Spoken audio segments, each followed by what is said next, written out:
Oi, gente, bom dia, boa noite, boa tarde, bom, sei lá eu que, do horário em que você estiver nos assistindo, onde você estiver assistindo, ou então nos ouvindo no Spotify. Nós estamos entrando hoje em mais um episódio da Lume, agora Pro Talks, porque nós estamos conversando com cada vez mais profissionais de áreas diferentes, para a gente se inspirar cada vez mais, independente da área em que a gente estiver atuando. Hoje nós estamos aqui com a Poliana Gomides, diretamente lá do Canadá. Então a gente está ficando, além de tudo, super internacional, porque nós estamos conversando com pessoas de todos os lugares do mundo. E é sempre um prazer dividir com vocês esse tipo de conversa, assim, porque para nós é enriquecedor, para quem está falando é uma lembrança gostosa, né, de saber da onde que a pessoa veio, como é que ela se encontra hoje. E eu espero que, a gente espera, né, que para vocês também seja algo bastante inspirador, gostoso de ouvir.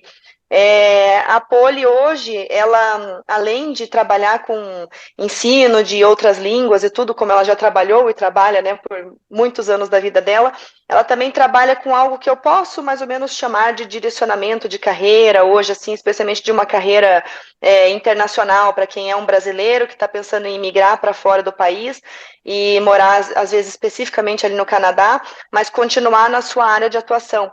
Então, essa vai ser uma conversa bem interessante, por isso eu vou passar para a Gi agora, para a Gi fazer a primeira pergunta aí para a Poli. Oi, meninas, boa noite. Poli, boa noite. Obrigada por você ter aceitado o nosso convite.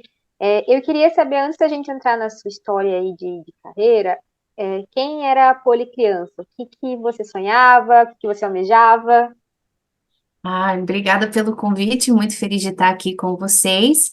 Bom, a Poli criança, ela sempre gostava muito de escrever, de ler, desde pequena. Acho que a minha paixão por leitura começou assim, eu estava na quarta série, quando eu descobri o universo dentro dos livros, e ela queria ser jornalista, porque ela queria viajar o mundo. E aí, direcionei um pouco, na época, boa parte da minha infância foi nos Estados Unidos, e lá você consegue direcionar os seus estudos desde pequeno para a área que você tem aptidão. Então, tudo era meio que voltado para essa área de redação, gostava muito de teatro também, e então ela queria ser jornalista para estar na televisão e viajar o mundo. E eu me inspirava muito, na época, na Glória Maria. Pensa só. Mudou bastante desde então. Quando você fala direcionar os estudos, é o aluno que escolhe? Tipo, o aluno, os pais, a escola que indica, você mesmo escolhe o teu currículo? Na escola americana, você tem um currículo que eles chamam que é o Core Curriculum, que então seria as disciplinas de matemática que você tem que cumprir na grade, as ciências, a própria língua inglesa, que não é voltado para a gramática, mas para as literaturas. Mas você tem o que eles chamam de electives, que são as matérias na sua grade que você escolhe. Então, geralmente funciona, são 5 matérias que você precisa cumprir, e aí, por semestre, você tem mais 2 eletivas, né? E aí, as eletivas, o aluno pode escolher.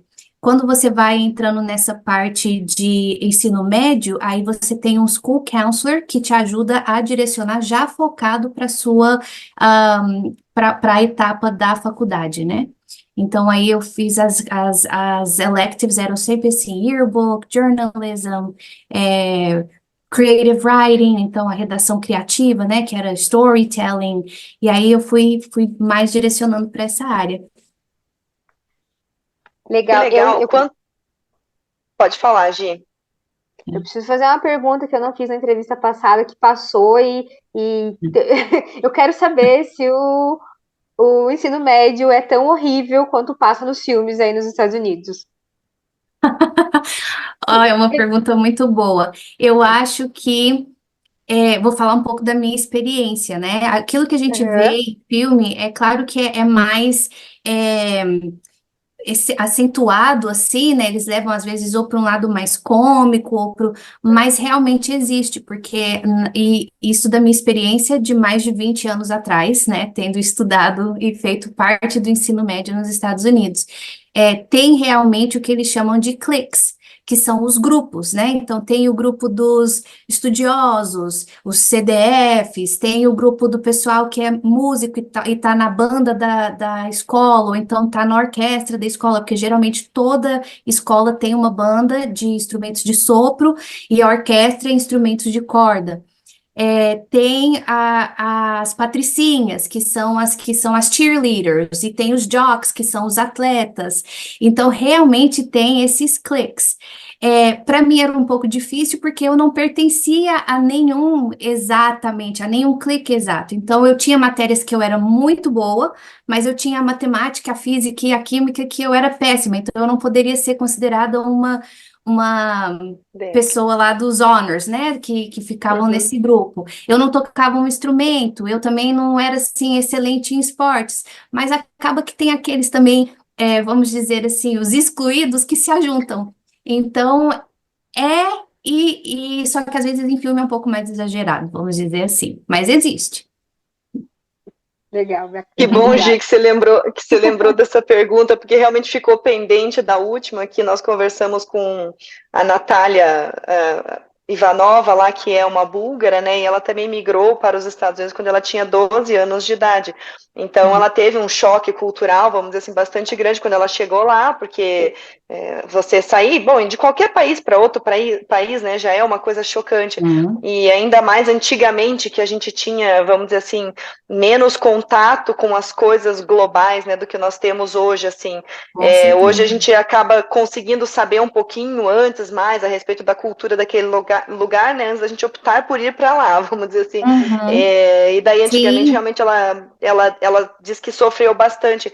E você acha que no período em que vocês moraram nos Estados Unidos, você conseguiu ter essa consciência, assim, de mudança entre o que era a sua realidade aqui no Brasil e o que passou a ser a sua realidade nos Estados Unidos, como criança, vamos dizer assim? Eu acho que eu não tinha tanto essa maturidade, porque eu fui para os Estados Unidos com 9 anos. Então, assim, a gente, quando criança, a gente tem aquele mundinho, né? Então, é o seu mundinho ali, a sua família e a sua escola, praticamente. Então, teve, assim, eu diria que a criança sente, claro, com a mudança, e de repente você é arrancado de tudo que você tem como familiar, e aí você é levado para um lugar que você não conhece, não sabe como funciona, e a gente, assim, nós chegamos em março nos Estados Unidos e o ano letivo já estava para acabar. O ano letivo nos Estados Unidos, no Canadá, ele vai de setembro até maio, junho do outro ano. Então, você pega 2 anos calendário que se forma o ano acadêmico, né? Então, a gente chegou no final do ano e com 2 semanas que a gente estava nos Estados Unidos, nós entramos para a escola.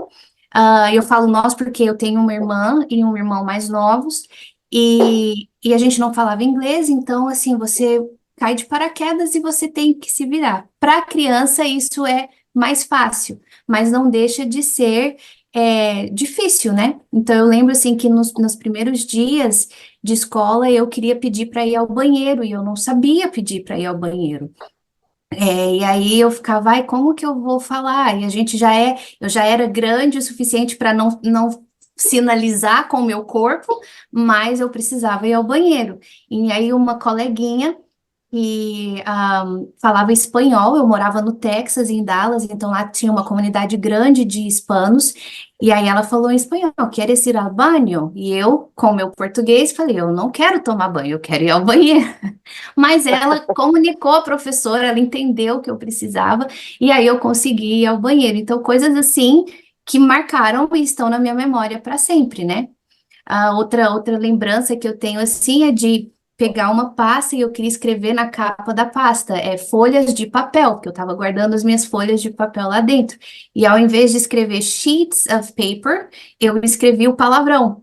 E aí foi Uhum. para casa de acidente, um colega levou para casa dele, e eu peguei a pasta do colega Nossa. e a mãe veio falar, mas isso aqui foi para casa.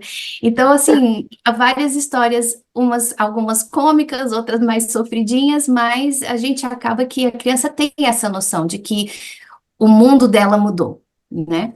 E aí a gente tem todos os mecanismos que a gente cria para lidar com isso. Você fez amizades com quem você mantém contato, assim, dessa época, lá dos Estados Unidos? Com certeza. Essa colega que eu falei chama Araceli e a gente tem contato pelo Facebook até hoje. Eu conheci ela aos 9 anos de idade.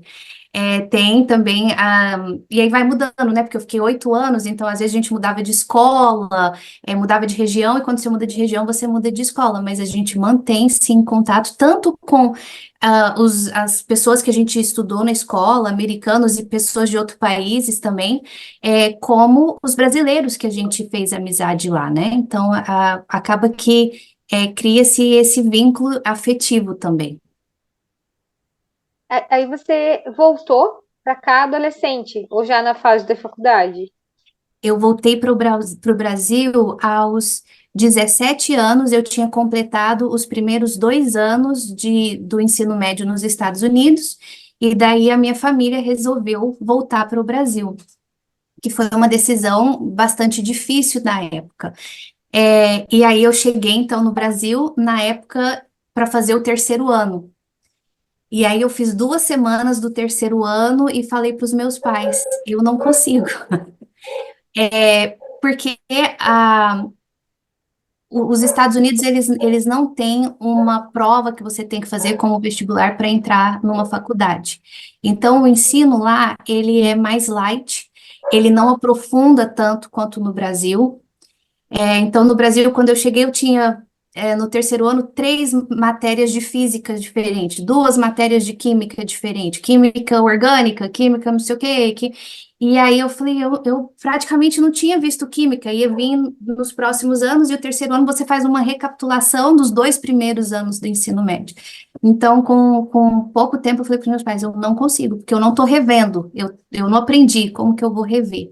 E aí a gente decidiu, então, que eu voltaria para o segundo ano do ensino médio, e acabou que deu na mesma, porque nos Estados Unidos são 4 anos de ensino médio, então eu terminei na mesma idade que eu já planejava terminar, e aí fiz o segundo e o terceiro ano, com um pouco de dificuldade em algumas disciplinas. O meu português tinha lacuna de 8 anos, que eu não estudava português, então a escrita era um pouco deficiente, a leitura nem tanto. E aí algumas outras disciplinas também, por causa das minhas dificuldades pessoais, eu tive que correr atrás, a matemática, que nunca foi, eu sempre gostei mais da área de humanas, as exatas não eram muito minha praia, mas consegui terminar, prestei vestibular, e eu lembro que eu colocava assim para Deus, olha, Deus, eu tenho que passar no primeiro vestibular, porque eu não consigo fazer cursinho, se eu tiver que fazer cursinho, eu vou entender que não é para mim fazer faculdade. Mas aí consegui passar e tentar jornalismo, porque era meu sonho, e precisava escolher alguma coisa na minha cidade. Eu sou de Anápolis, Goiás, alguma coisa que tinha na minha cidade. Então eu escolhi letras, porque era o que tinha lá, e jornalismo eu tentei na UFG, que é a Federal de Goiás. E na época a UFG entrou de greve, então os vestibulares ficaram suspensos por um tempo. Eu fui, prestei o vestibular para letras, passei e comecei esperando o vestibular voltar para jornalismo. Mas aí eu fiz uns 4 meses quando voltou a possibilidade de fazer o vestibular para jornalismo, e eu já não queria mais, porque eu tinha apaixonado por letras e pela possibilidade de ensinar inglês, que sempre foi a minha paixão, foi línguas. Então, acho que tudo caminhou para eu ir para essa área mesmo de ensino. É legal Legal. observar, né, que vamos dizer assim, você já tinha esse interesse, essa facilidade pela comunicação como um todo, né, a interesse assim na questão das redações e histórias e comunicação como um geral, assim, né, vamos dizer. E daí acabou que você juntou essa experiência americana, né, aprendendo um outro idioma, e bem ou mal lá, com certeza você tinha muito contato com o espanhol também. Não sei se ele era Uhum. lecionado em sala de aula também. Sim, aí eu tive dois Uhum. anos de espanhol. O espanhol é a segunda língua, né, dos Estados Unidos, e é um crédito obrigatório, um crédito só. E eu, por gosto, acabei fazendo dois. A minha intenção, se eu tivesse ficado lá os 4 anos de high school, era fazer todos os anos. E aí, se eu tivesse ido para a faculdade lá, eu teria feito um minor, porque lá você pode ter, como se você formasse em duas coisas. Você tem o major e o minor, né? Então, Uhum. se eu tivesse estudado lá, meu major seria jornalismo, meu minor seria espanhol. E aí eu sempre tive esse interesse, então, e acabei fazendo 2 anos de espanhol lá, no ensino regular. Nossa, que legal. Você imagina, né?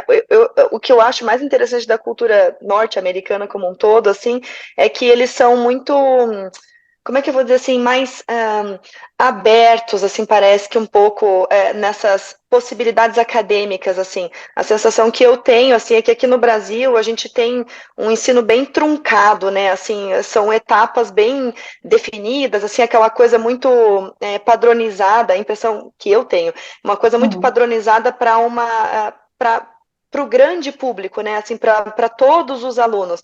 Essa possibilidade que você teve lá, né, de poder, vamos dizer assim, já ir se focando nas matérias e assuntos pelo qual você tinha maior interesse e também até mais facilidade, isso na minha interpretação assim, faz com que até a tua autoestima como estudante parece que fique um pouco mais valorizada, assim, você se sinta assim do tipo, beleza, eu não sou boa em matemática, por exemplo, coisa que eu também nunca fui, né, eu não sou boa em matemática, mas tipo assim, eu sei que eu sou valorizada pelo aquilo que eu sou boa, então tipo, você não fica se martirizando pela matemática não ser o teu forte, assim, a sensação que eu tenho, assim, é que o ensino brasileiro faz com que você sofra muito, parece, assim, sabe? Porque você não é boa numa determinada matéria, ou porque você não tem muita facilidade numa determinada matéria. Então, essa coisa até de Sim. você poder fazer, tipo, uma graduação que tenha o teu foco principal numa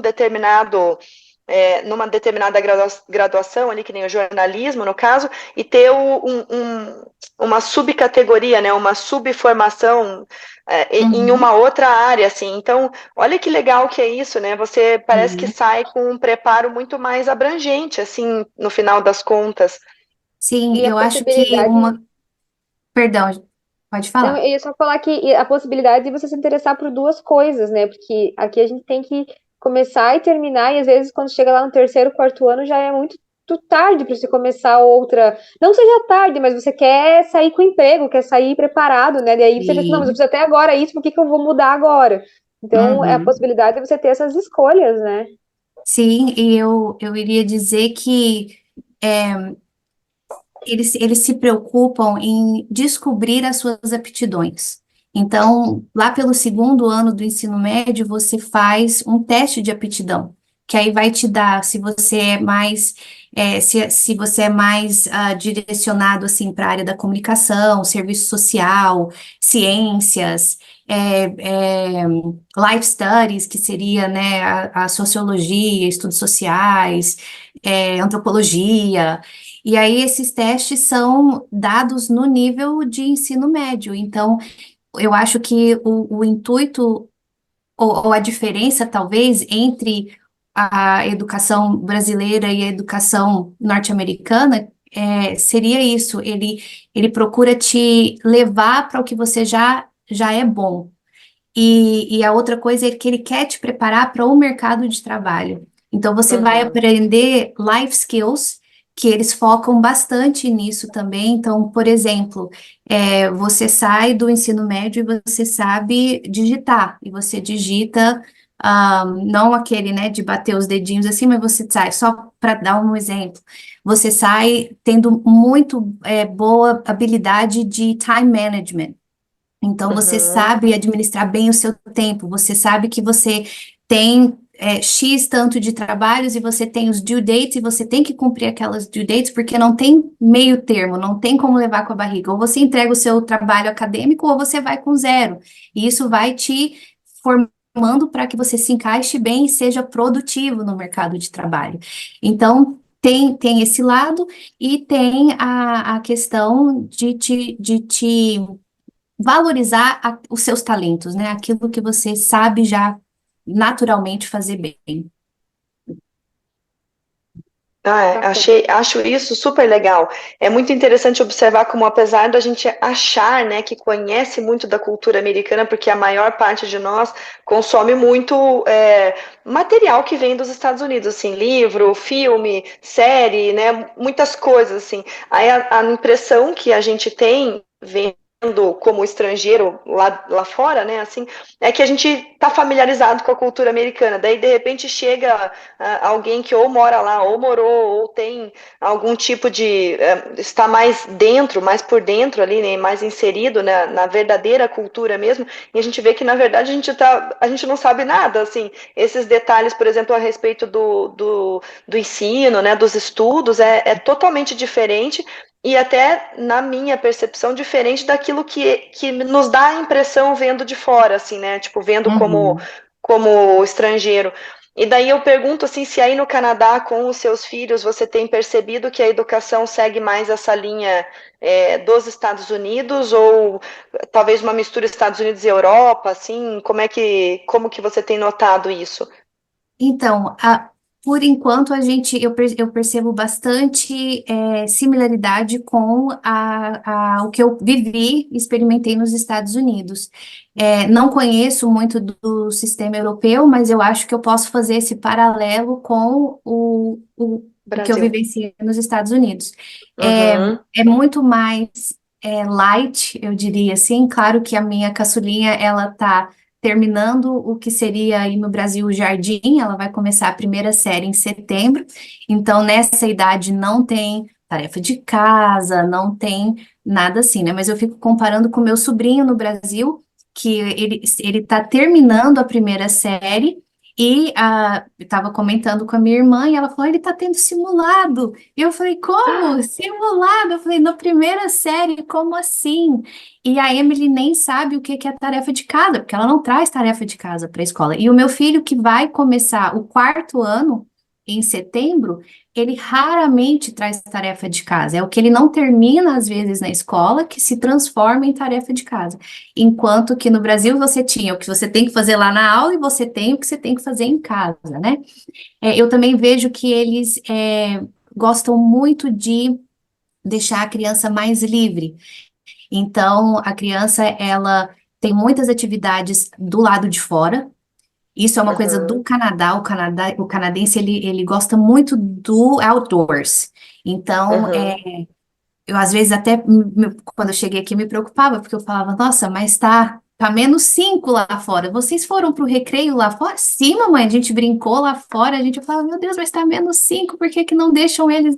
Mas é porque eles têm que ter essa liberdade e tem que ter esse contato com a natureza, com a neve. O que tiver lá fora, eles experimentam.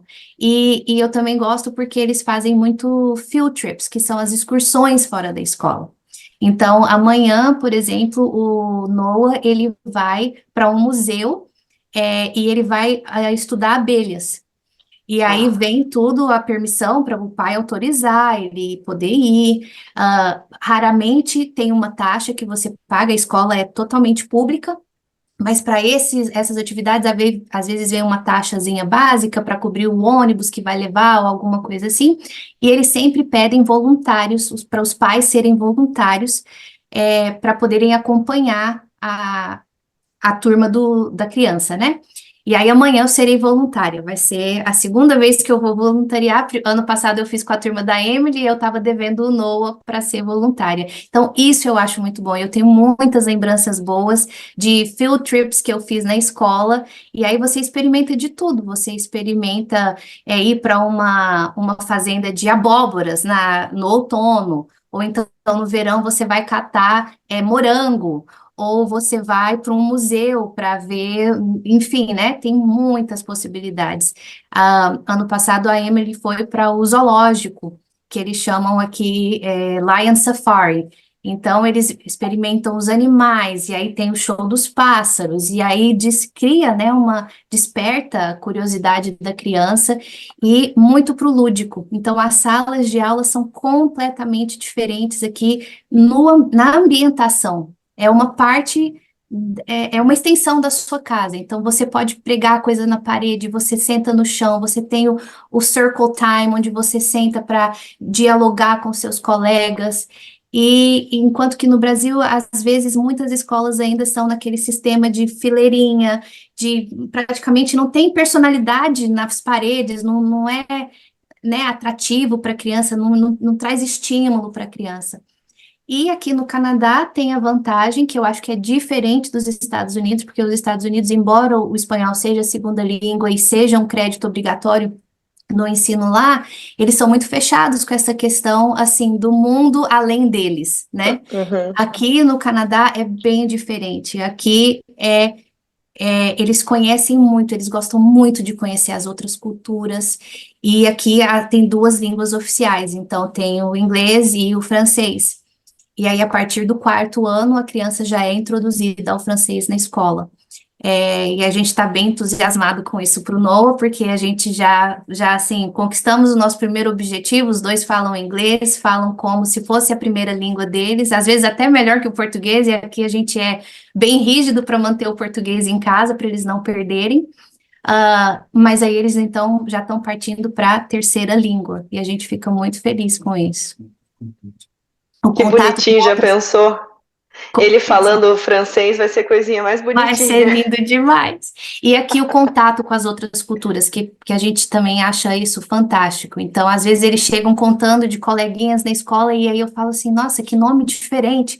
Ah, mamãe, é porque é da Nigéria. Ah, mamãe, é porque é da Colômbia. E aí eles têm contato com pessoas de todos os lugares do mundo. Eu acho isso, assim, maravilhoso, a riqueza que isso traz, né? Eles sabem que o mundo não gira ao redor deles, eles já têm É, uma visão assim ampla do que é o mundo, né? nossa, gente, muito legal, muito legal.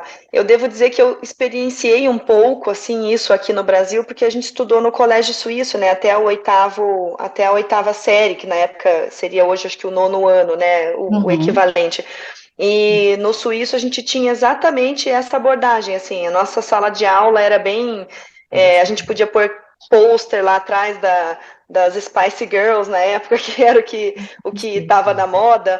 Então, dava para ter uma liberdade bem grande, assim. Daí, quando foi para entrar no ensino médio, a gente foi para um colégio, assim, desses maiores, com o foco de poder passar no vestibular. E mesmo nessa circunstância já foi algo completamente diferente, assim, porque lá no Suíço a gente podia sair da sala de aula no meio da aula, podia voltar, você podia ter esse, tipo, eu não vou assistir essa aula, daí você não era obrigado, se chegasse na hora da prova e você saísse bem, ótimo, se chegasse na hora da prova e você saísse mal, aí você que tinha que arcar com as consequências, né, então era algo Uhum. bem mais assim, mais gostoso de viver, sabe? A gente tinha período semi-integral lá, ficava até acho que 4:30 ou 3:30 da tarde, alguns dias da semana, e tipo, não era algo assim sacrificioso, sabe? Era algo que eu me lembro com bastante carinho, assim. Em compensação, quando eu fui para uma escola maior, assim, que a gente tinha que sentar em carteira, tudo direitinho, não podia nem ficar na sala de aula se não fosse no horário, sabe? Tinha todo um comportamento assim bem mais padronizado, tinha que usar uniforme, que também era algo que não fazia parte da minha realidade. Foi bem chato, assim, sabe? Foi um período assim que, tipo, era obrigatório. Você tinha que ir para aula, tinha que cumprir teus horários, tinha que fazer o que a apostila falava, e daí ainda isso também era uma coisa diferente, né? Não sei se aí provavelmente eles trabalham mais com livro, né? E não necessariamente com uma apostila igual em colégio Não, grande. é. E eles têm um programa aqui que eles também, às vezes, eles fogem até dos livros. Estou tentando lembrar a sigla, se eu não me engano, é OER. Eles criam o próprio material e disponibilizam isso gratuitamente. Então, eu não Uau. recebo uma lista anual de material para as crianças. Tipo, tantos livros, esse livro para inglês, esse livro para português, esse livro. Não tem, e nem tem aquela lista Uhum, gigante, porque é tudo acessível. Geralmente, se uhum. eles adotam um livro, a escola mesmo fornece, ou então eles usam esses open resources, que eles chamam, né? Então, são recursos Ah, tá. abertos, gratuitos. Sim. Dá uma Isso é uma diferença muito diferença grande grande. também. No Brasil, eu estava acostumada, e eu trabalhava em escola, então eu estava acostumada com listas gigantescas de material todo ano. Então, voltando ao Brasil, quando daí então você chegou aqui, fez o vestibular, né, Uhum. naquela história toda de tenta lá, tenta cá, e acabou terminando letras, então. Sim, terminei letras. Aí, nesse meio tempo, eu já trabalhava, já dava aula de inglês desde do ensino médio, porque também, crescer nos Estados Unidos, você quer começar a trabalhar e ganhar sua liberdade. Então, eu não queria esperar me formar para trabalhar. Eu cheguei no Brasil com 17 anos e falei para os meus pais, eu quero trabalhar. Se eu tivesse lá, eu ia estar trabalhando, ia ter meu dinheiro, eu ia... E aí, então, como na época não precisava de um diploma para trabalhar em cursos livres, que são os cursinhos de inglês, eu comecei a trabalhar com 17 anos. E aí era bem interessante. O aluno entrava na sala de aula e perguntava quem que é a professora? E eu falava, sou eu. E aí eu falava, "Oh, você parece aluna." Mas continuei dando aula, me formei, daí depois fiz pós-graduação em tradução, que era a minha outra paixão na época, inglês-português, fiz essa pós-graduação na UFMG, e daí conheci o Igor, e aí deu uma parada nos estudos, porque aí foi a vez dele estudar, aí depois tive as crianças, e quase 10 anos depois que eu tinha terminado essa pós, eu comecei o mestrado, e aí já direcionei para bilinguismo, que foi, assim, muito interessante entender e ver esse processo com criança, porque isso é o que eu queria entender o bilinguismo na cabecinha das crianças, ver isso na prática para poder fazer isso com os meus filhos.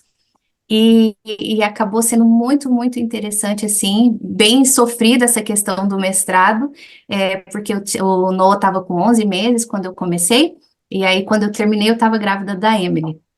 Mas o mestrado foi assim, na época eu não, não fiz com pretensão, como eu sempre atuei na educação particular, isso não ia me agregar tanto no mundo ali da educação particular, mas depois eu entendi que para a nossa imigração para o Canadá, o mestrado foi extremamente valioso. Então, hoje eu entendo, assim, as razões de ter sido direcionada, né, a fazer o mestrado. Mas lá no Brasil, isso nunca me agregou muito valor. Aqui, o nosso processo de imigração deu uma alavancada por causa desse mestrado e também o meu cargo hoje na faculdade, eu só posso exercer ele porque eu tenho nível mestrado. Então, é muito bom aqui que Você, o Canadá valoriza o que você traz de bagagem, que é um pouco diferente dos Estados Unidos, né? E isso é um dos motivos que nos trouxe para o Canadá e não para os Estados Unidos. então, em algum momento, quando vocês foram imigrar, houve assim vamos dizer, uma dúvida entre, será que vamos para os Estados Unidos ou para o Canadá, ou vocês focaram mesmo já direto em um dos dois? Não, a princípio, em 2014, se eu não me engano, eu e Igor fizemos uma viagem para os Estados Unidos. Eu já estava no Brasil há muitos anos e nunca tinha tido vontade de voltar para os Estados Unidos, assim, não para morar. E aí, com essa viagem, já pensando em ter filhos, eu falei, nossa, eu queria oferecer para eles o que eu tive. E comecei, voltei para o Brasil e fiz uma pesquisa, como que eu fazia para dar aula nos Estados Unidos, o que que eu tinha que fazer para continuar minha carreira. E na época era muito fechado, isso já há 10 anos atrás. Aí no ano seguinte eu engravidei e comecei mestrado logo em seguida, enfim, engavetamos o plano. E eu também, assim, tinha algumas lembranças do que eu vi meus pais viverem nos Estados Unidos como imigrante, que eu falava assim, poxa, eu não quero isso nem para mim e nem para os meus filhos, né? Porque tem um lado também, a gente já falou de muita coisa boa, de muita coisa legal da cultura e do ensino americano, mas tem o lado também de ser um imigrante, que é difícil.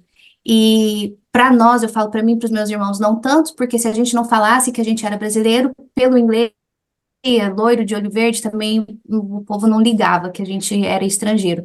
Mas meus pais sentiram discriminação. Então eu falava, poxa, eu não sei se é isso, e é muito fechado para você conseguir migrar legalmente, continuar a sua carreira, né?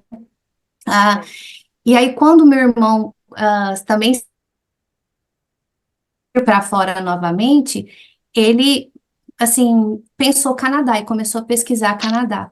E o Canadá, ele tem um processo de imigração muito interessante. Então, você pelo sistema que eles criaram, eu falo assim que é uma imigração inteligente, porque eles querem as pessoas que têm formação e eles querem pessoas que vão agregar o país. E eles precisam desse imigrante porque a população canadense ela é uma população mais idosa.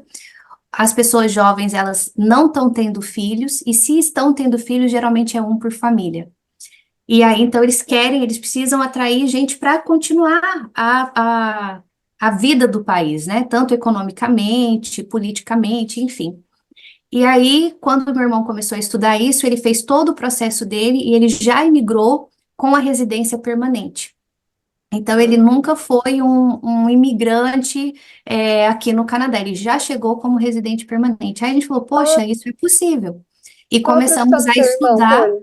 sim, Qual é a profissão do teu irmão? é formado em psicologia, nunca exerceu exatamente no Brasil, ele também dava aula de inglês por um tempo, depois ele começou a trabalhar em empresas na parte de RH, e aí ele fez o processo dele, veio, e aí a gente entendeu o processo e começamos a trabalhar em si, numa pontuação. Então, você ganha pontos se você, dependendo do seu nível de ensino, você ganha pontos com a sua proficiência de inglês, você ganha ou perde pontos dependendo da sua idade, do ano, de quantos anos de trabalho você tem profissional. Então, na época que eu e Igor fizemos o nosso processo, eu até pontuei mais que o meu irmão, porque eu tinha mestrado, mas já tinha subido demais o ponto de corte, então o ponto de corte estava mais elevado. Aí a gente pensou, não, então não vai dar para ir como meu irmão foi e chegar como residente permanente. Mas quais são as outras opções? A gente realmente quer isso? Se quiser, nós vamos explorar outros planos. E aí a gente viu que era o que a gente queria para o nosso plano familiar, e aí então veio a possibilidade de estudar, de ter um visto de estudante, e aí o cônjuge o estudante ele vem para estudar, o cônjuge pode ter um visto de trabalho, que é um Open Work Permit, você pode trabalhar sem restrição de horas, e quando a família tem filhos, os filhos também podem estudar, que foi então o que a gente fez. Aí eu falei, bom, de nós dois, eu que tenho mais esse lado acadêmico de gostar de estudar, então eu vim e fiz um curso de um ano, e aí a gente já está com o nosso processo de legalização encaminhado rumo para essa residência permanente, mas teve que ter esse passo anterior de estudo, né? Que foi para mim muito bom, porque os contatos que eu fiz durante a faculdade foram, assim, muito importantes para eu estar hoje atuando nessa faculdade onde eu estudei. Ah, então, e daí você foi para fazer qual curso especificamente, Poli? Então, eu precisava achar um curso que encaixava com a minha história profissional, né? E aí eu comecei, então, a olhar na área de administração, porque eu já estava atuando nessa parte administrativa na educação, e aí eu fiz Administrative Business Management. Então, focado para gerência, né? Uhum. Uma gerência administrativa, vamos dizer assim. E foi um curso de um ano, então a ideia é que o plano de imigração diz que se você estuda um ano, você pode ter um Postgraduate Work Permit de um ano. E aí, se você estuda 2 anos, você pode ter 3 anos desse PGWP, que é o Postgraduate Work Permit. Então, a intenção era vir fazer esse primeiro curso na área da administração, e aí eles pausam para o verão e começar um segundo curso no outono, que aí eu voltaria para a área de ensino de línguas e faria Teaching English as a Second Language. Aí, quando eu terminei o primeiro curso, eu já fiz algumas aplicações para começar a trabalhar nesses 4 meses que eu teria aí de intervalo entre um curso e outro, mas estava no final, assim, no restinho da pandemia, então tinha muito órgão na faculdade que o contato era tudo por e-mail, eu não conseguia falar com ninguém pessoalmente e eu estava tendo dificuldade para me matricular nesse segundo curso, porque eles queriam uma equivalência não só do diploma que eu tinha, mas de curso, de disciplina por disciplina de letras, o que eu tinha cursado para ver se eu poderia fazer esse Teaching English as a Second Language. E o nosso visto de estudante estava para vencer, e eu falei, a gente tem que acelerar e ver se vai ser outro curso. Aí, nesse meio tempo, eu recebi um e-mail da coordenadora do curso. Você viu que tem uma, um anúncio para trabalho para ser assistente administrativo da reitora da escola da School of Business, né? Do programa de administração. Eu vi, mas eu não vou aplicar porque eu acho que eu não tô lá ainda nesse nível, não. E aquela insegurança que a gente tem de nunca ter atuado no país, né? Eu nunca tinha trabalhado no Canadá, eu não trabalhado em inglês, embora eu dava aula de inglês há anos, mas o universo me causou, assim, o desconhecido me causou insegurança. Aí ela falou, se você quiser aplicar, eu posso ser a sua referência. Aí eu falei para ele, olha, eu acho, eu não tô vendo, assim, outras portas, eu vou aplicar e vamos ver o que que vai dar. E aí apliquei e era uma posição temporária de 5 semanas. E aí a gente teve que tomar a decisão, então, vou fazer o segundo curso para a gente ter esse período de Postgraduate Work Permit maior, ou vou dar a entrada agora e já começar a trabalhar.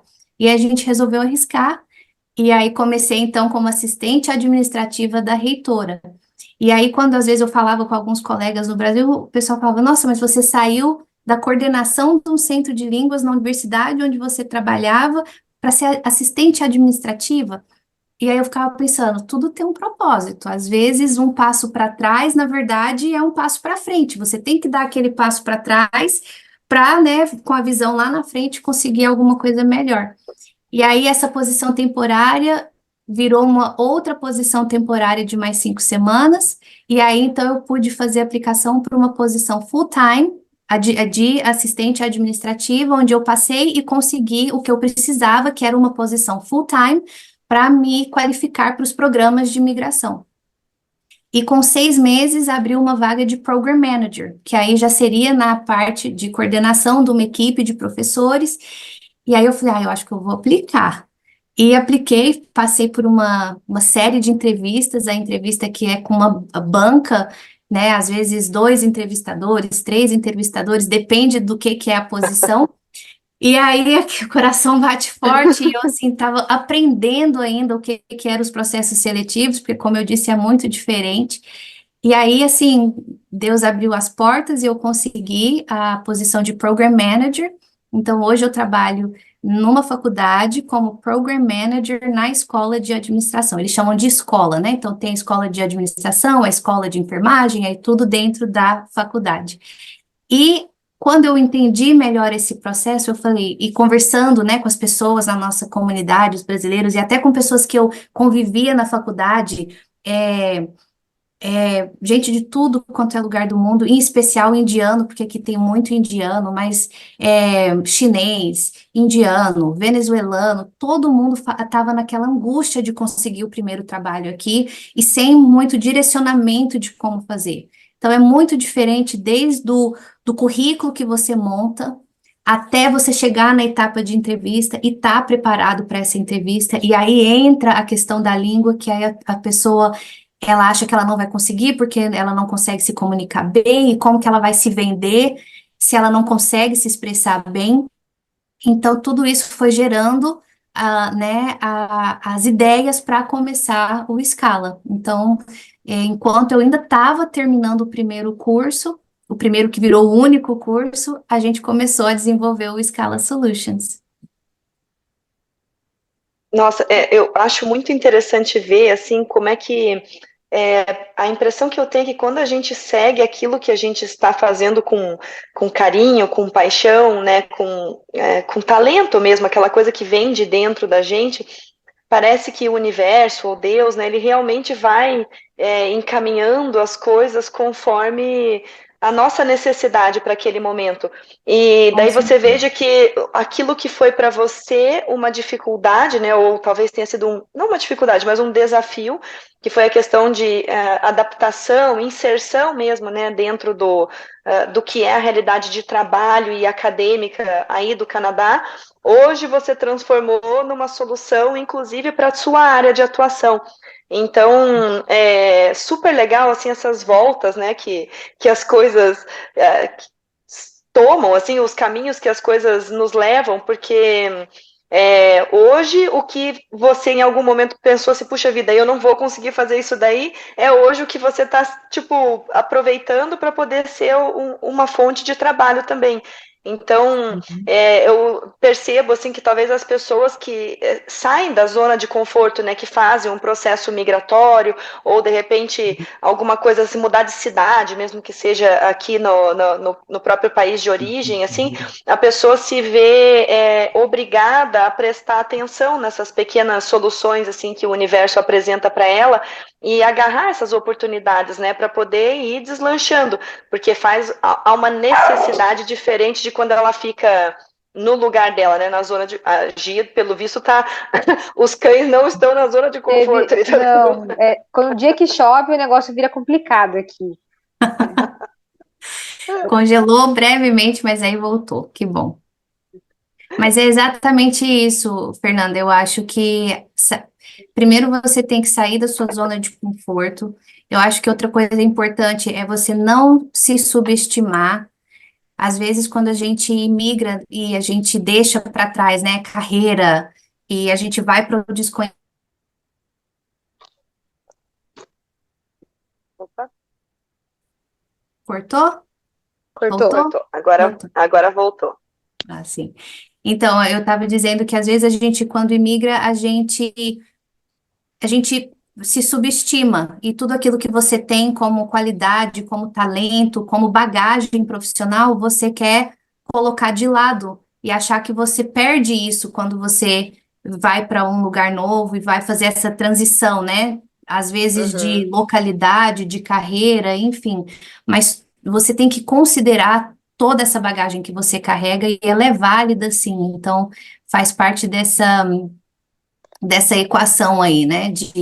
De sair da zona de conforto, mas confiar que você tem o necessário para vencer aonde você estiver. E, e é E assim que eu. nesse empreendimento que vocês fizeram, que é o Scala, né? Isso.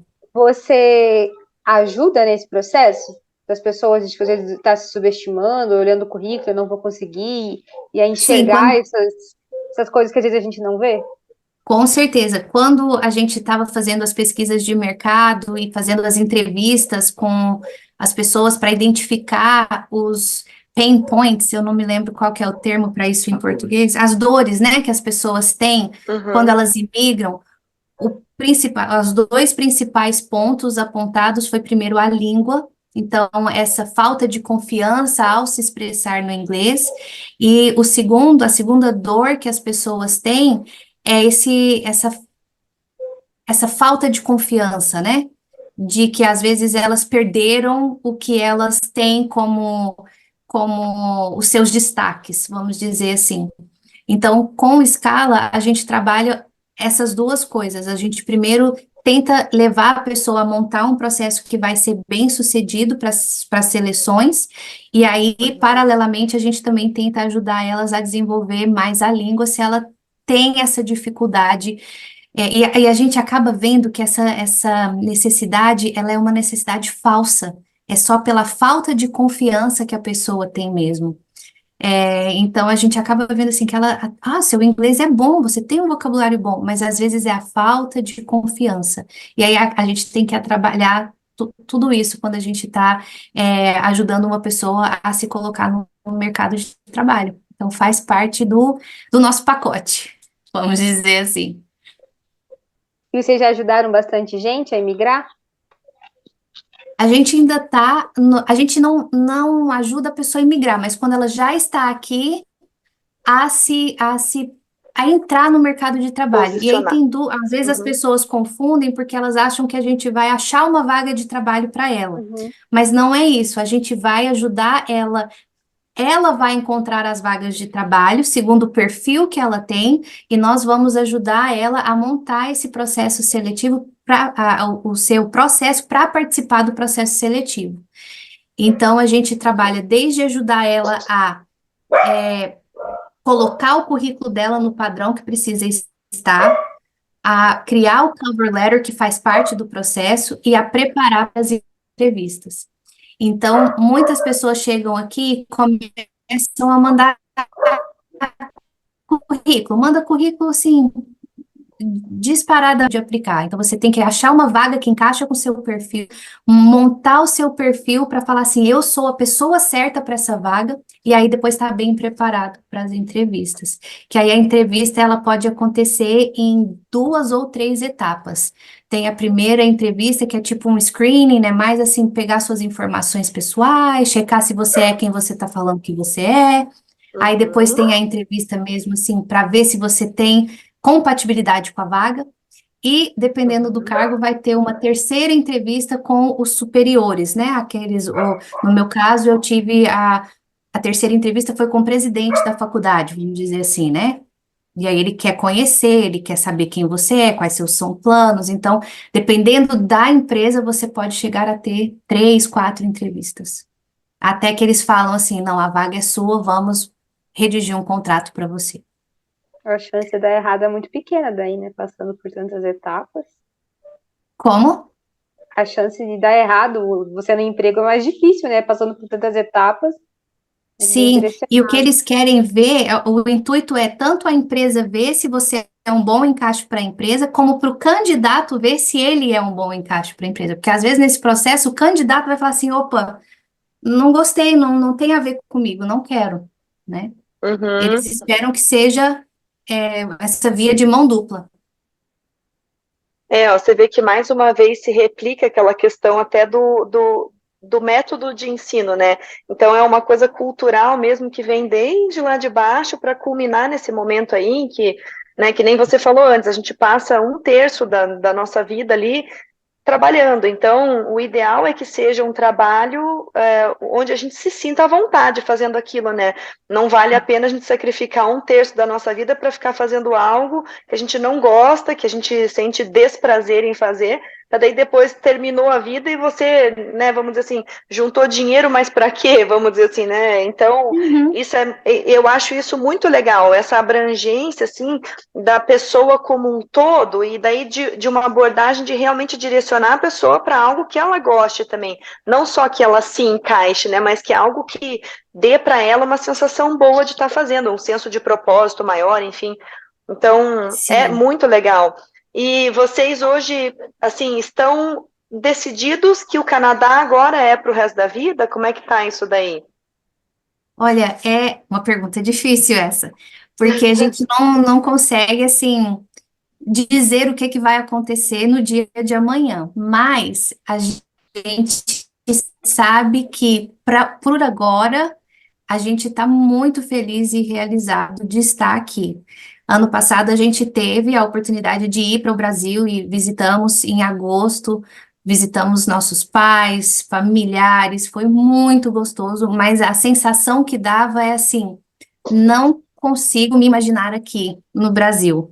No trabalho que eu tinha antes, voltei na universidade onde eu trabalhava, vi os amigos que a gente, né, cria eu trabalhei nessa universidade por 10 anos, então você cria amizades ali, e aí a gente foi, passeou, viu todo mundo, mas falamos, olha, a gente está feliz, e aquele sentimento de voltar e falar assim, estou em casa, que era uma coisa Ah, que, embora eu passei 8 anos nos Estados Unidos, eu me sentia um peixe fora d'água, por várias questões.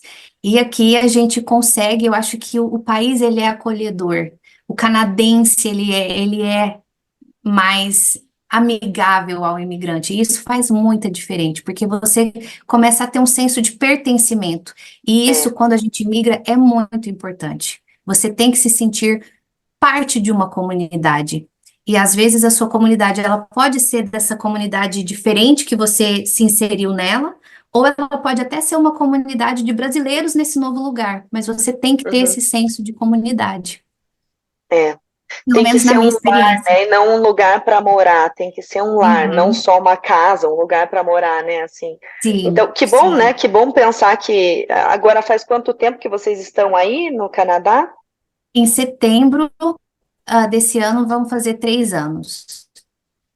Então, você veja que, apesar de tudo, é um tempo curto, né, em relação às nossas vidas, assim, mesmo assim, vocês já criaram esse sentimento positivo a respeito do país, da cultura, das pessoas.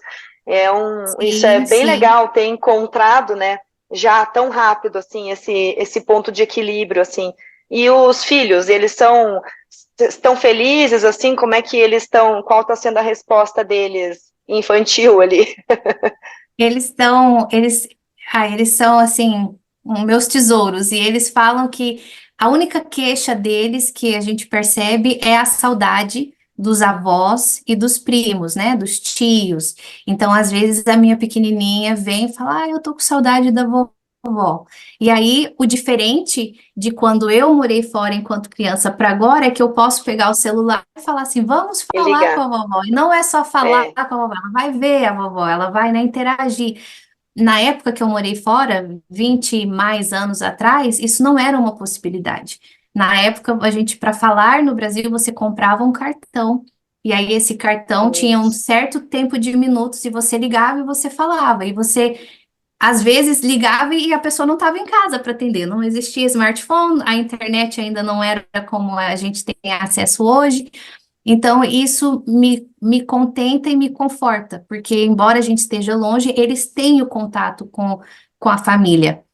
Em todos os outros aspectos, eles não apresentam, assim, nenhuma falta, né?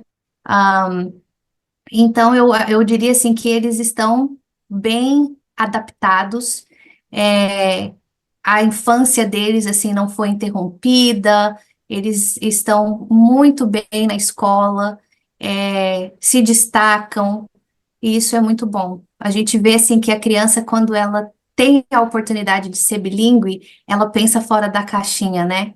Não existe só, water. Pode ter a água, pode ter o water, pode ter, em Ou, francês eu quero lembrar, oh, ou, isso, o. E então, assim, você acaba que você começa a pensar mais fora da caixinha, o seu repertório ele é maior, né? Isso é muito bom. O repertório tanto linguístico quanto cultural. E esse era o nosso principal intuito de morar fora, era isso. e vocês escolheram um país aqui na América que, no meu ver, assim, realmente é o mais diverso que tem, né, em termos de cultura, assim, porque o Canadá é composto, em sua maioria, por imigrantes, não Sim. são muitas pessoas nativas do Canadá. Então, Uhum. acaba que você tem contato com muitas culturas e o país por si só, já partindo, né, de, tipo, vamos dizer assim, do inglês e do francês como línguas oficiais, já é um país que é natureza bilíngue. Então, ele acaba sendo um país que tem a natureza cultural, que também acaba sendo mais aberta e, inclusive, receptiva a esses imigrantes, né? Eles não veem E como algo que está tirando deles uma coisa, uma pessoa que vem de fora, mas sim agregando e adicionando. Então, o Canadá realmente é uma boa escolha. Aí eu pergunto, Poli, para a gente ir fechando aqui nossa conversa, que está maravilhosa, porque está, assim, realmente muito cheia de curiosidades, né, Gi? Uma coisa muito rica, muito diferente, assim, muito legal. Eu pergunto assim se o clima, esse frio extremo, né, que vocês têm, assim, ele é um, ele acaba sendo um desafio ou ele é algo que você se acostuma? Tipo, é o que é, eu tenho que aceitar isso e fazer parte da minha vida. olha, realmente é o que é e vai fazer parte da sua vida, você querendo ou não. Mas ele é totalmente adaptável. Assim, eu cheguei com muito medo. Nós chegamos em setembro, então já estava começando a caminhar ali para outono. Então, se você junta outono e inverno, a maioria do ano vai estar frio. Aqui o calor mesmo, ele vai de junho a final de agosto, talvez se for um bom ano, meados de setembro. Então, você vê assim, 3 meses e meio no máximo de calor. E o calor deles aqui, 28 graus é calor. Para mim, calor em Goiás, a gente chega às vezes a 35, isso é calor, né? 38 nos dias muito quentes.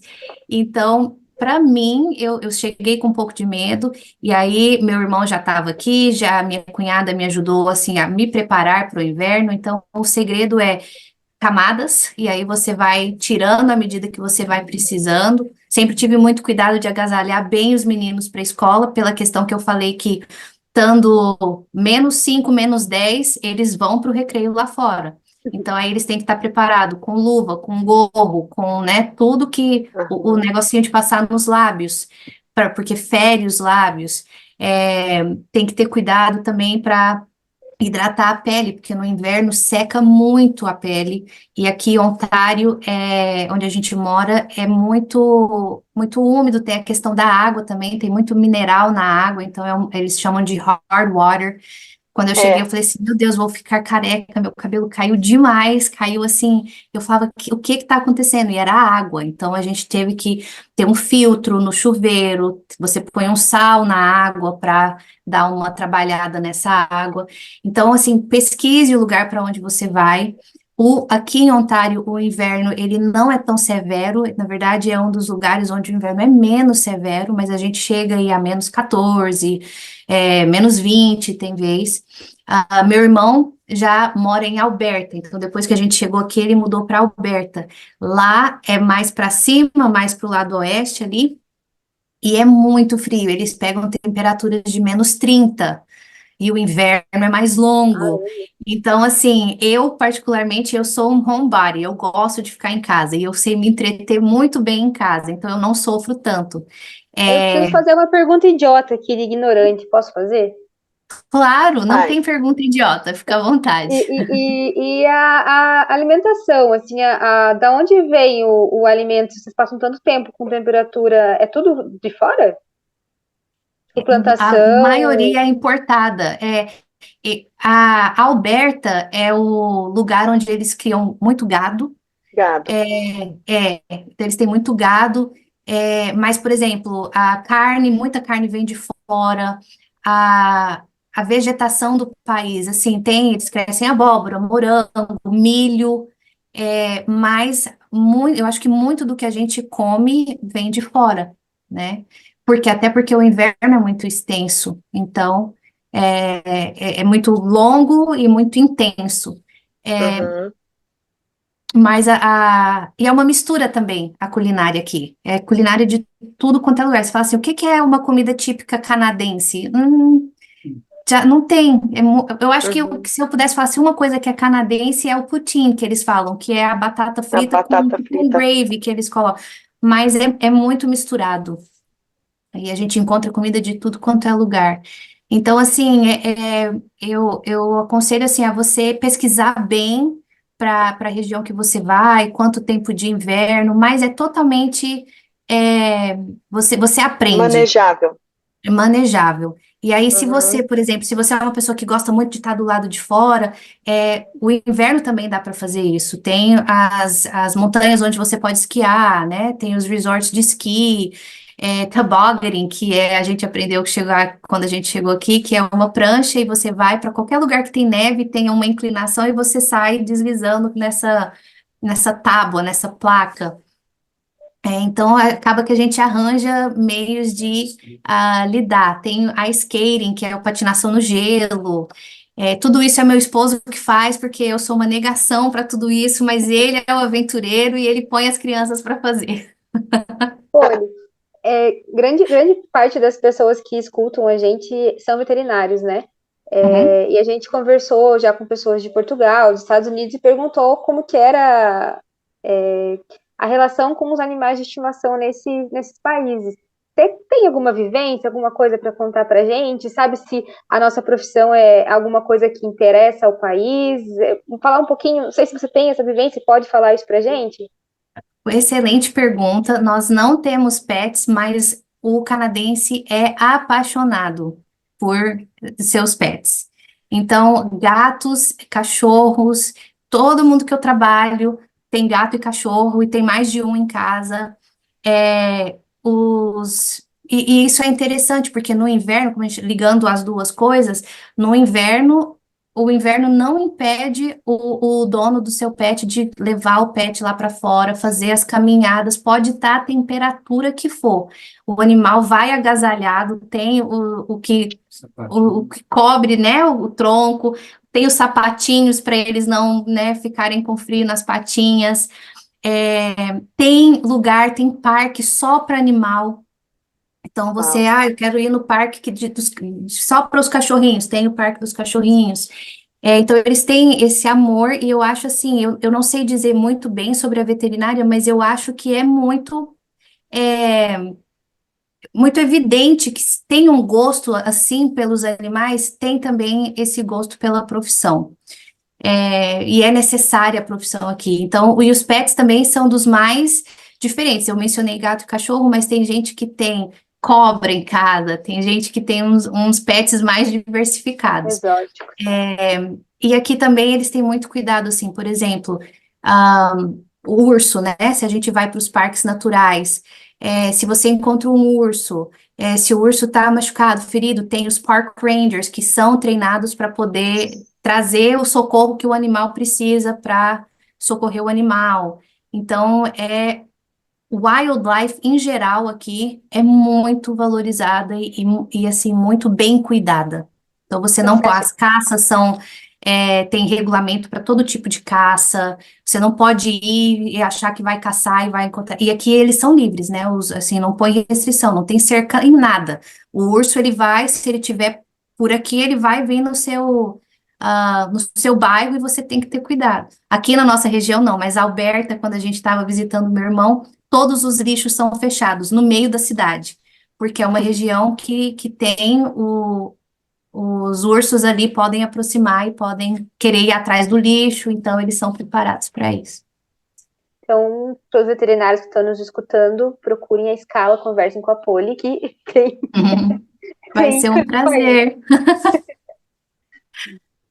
Sim. Ai, até eu fiquei com vontade de migrar para o Canadá.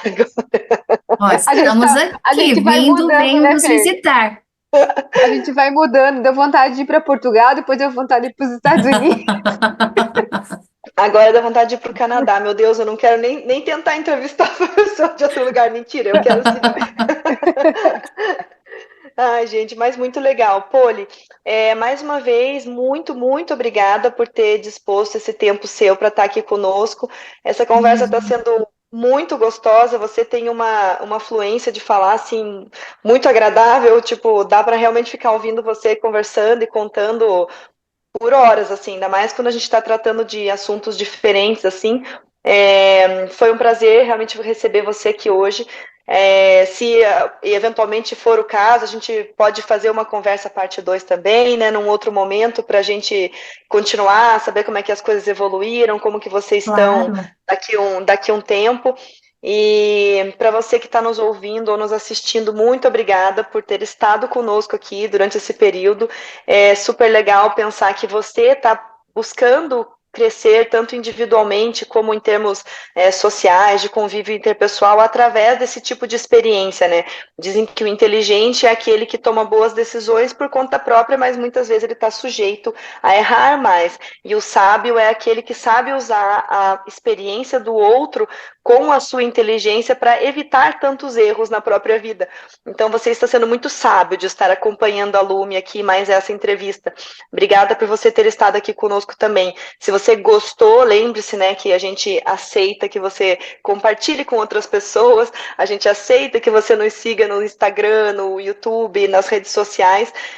Isso para nós é super legal. Quanto mais a gente puder espalhar essa sensação tão gostosa com que a gente sempre termina essas nossas conversas, mais a gente vai tornando o mundo um ambiente mais gostoso, mais agradável para todos nós. Gi, mais uma vez, muito obrigada, como sempre, né? Sempre é um Obrigada prazer a estar você. junto com você. Então é isso, pessoal. Poli, muito obrigada. Um beijo Eu que para agradeço. todos. Um Muito beijo, obrigada, obrigada. gente. Foi muito gostoso conversar com vocês. Que bom, muito obrigada.